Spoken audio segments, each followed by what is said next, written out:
Klausies, man nekas nebūs, ka es aizmirsu ticējumus lieldienu pateikt.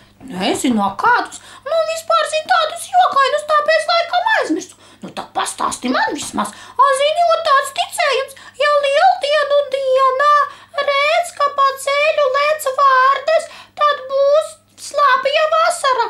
Ārprāt, zini ko, gan ir tādas lieldienu ticējumi. Es teiktu, ka tā, ja tādas vārdas redz, tad tās ir halucinācijas un dzert vajag pārtraukt. Un tas var par to pašu. Un vēl zini, ko es izlasīju? Es vēl izlasīju, ja lieldienās izslēpojas kārtīgi nākamajos Ziemassvētkos odi nekodīs. Ārprāt, kur tu tādu vēl salasījies? Es nezinu, žurnāliņā salasījos. Ko tu tur vēl salasies? Es vēl salasījos, ja lieldienās daudz oloja, tad varēs mēnesi neēst olu. Tas varētu būt, jā, tāds ticējums pilnīgi normāls būtu, jā. Ejam tad tālāk. Tad priecīgas tev lieldienas, Žaņita. Jā, tev arī priecīgas.